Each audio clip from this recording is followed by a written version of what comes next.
Terima kasih pemirsa, Anda kembali bersama kami dalam Forum Today's Dialogue. Apa sebetulnya perbedaan mendasar antara konsep kepemimpinan khilafah dengan demokrasi yang kita anut di tanah air saat ini? Mas Maksud, saya ingin ke Anda tadi penjelasan konsep khilafah yang dijelaskan oleh Pak Ismail. Anda rasa bahwa, apakah Anda merasa bahwa ini konsep yang tepat untuk kita gunakan di tanah air saat ini? Pertama, atau paling tidak untuk dipertimbangkan lebih jauh? Konsep khilafah yang ditawarkan oleh Pak Ismail Yusanto, persisnya kan konsep khilafah yang ditawarkan oleh Taqiyuddin An-Nabhani, ya, sebagai guru spiritual orang-orang yang disebut Tahrir. Konsep ini saya kira lemah pada dua level. Di mana? Yang pertama pada dasar teologisnya cukup rapuh, oleh karena itu teologisnya.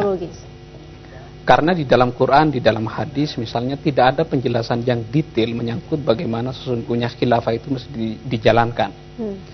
Yang kedua, fakta historisnya menyatakan bahwa ketika Nabi Muhammad bersama orang musyrik Madinah dengan orang Yahudi Madinah membuat sebuah traktat politik yang disebut sebagai Piagam Madinah, tidak menyertakan syariah ke dalam body text dari Piagam Madinah itu sebagai bukti bahwa pada kisahnya yang pertama, Nabi Muhammad tidak punya niatan untuk mendirikan sebuah apa yang disebut sebagai negara atau disebut sebagai khilafah Islam. Yang ketiga, khilafah Islamiyah ini lahir sebelum lahir konsep negara bangsa. Oleh karena itu kalau diterapkan di dalam konteks sekarang, di mana kebangsaan itu dibatasi oleh batas teritorial kewilayahan, oleh karena itu sekarang menjadi tidak relevan. Yang keempat, saya kira penerapan konsep khilafah ini agak susah untuk diterapkan karena memang tidak mudah untuk menyatukan umat Islam yang dari berbagai macam negara. Oleh karena itu menarik kalau kita kembali ke zaman yang agak klasik, misalnya ketika Muawiyah bin Abi Sufyan menjadi gubernur Damaskus. Dan dia tidak mengakui kekhilafan daripada Ali bin Abi Thalib, dia menyatakan, Ali bin Abi Thalib, Anda jangan salah sangka.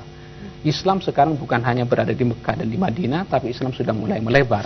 Nah sekarang Islam bukan hanya berada di kawasan Timur Tengah, tapi juga di Indonesia, di Malaysia, dan lain-lain. Itu menunjukkan bahwa pada zaman yang klasik itu tidak mudah untuk menyatukan, apalagi sekarang Islam sudah begitu besar dan berada di daerah-daerah yang lain.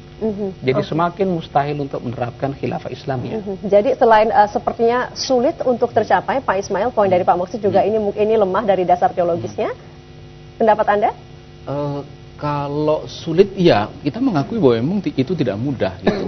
Siapa bilang bahwa perjuangan begitu besarnya itu mudah gitu.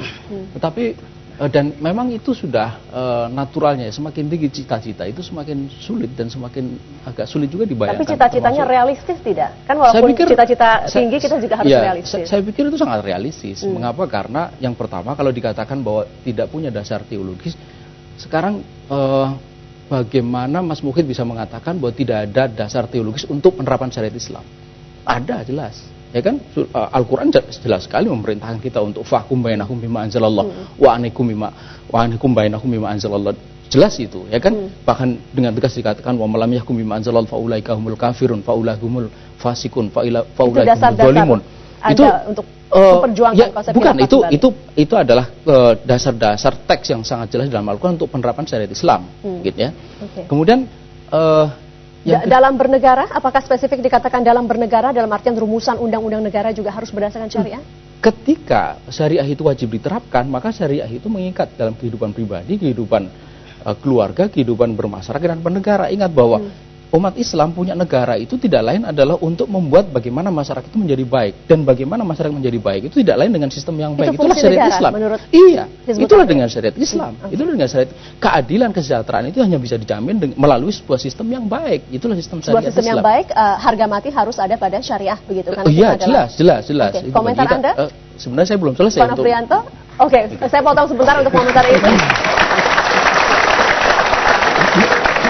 Komentar saya sebetulnya kalau kita membaca kitab-kitabnya yang ditulis oleh An-Nabhani, Nizamul Hukmi fil Islam, kemudian Nizamul Iqtisad fil Islam dan lain sebagainya, yang disebut oleh Hizbut Tahrir sebagai Kutub Al-Mutabannat atau kitab-kitab yang mereka adopsi, muktabar bagi mereka, sebetulnya tidak ada yang istimewa dari kitab-kitab itu, hanya berupa retorika-retorika kosong yang sebetulnya kalau dibaca oleh orang yang belajar ilmu politik modern, ini hanya mimpi-mimpi orang-orang yang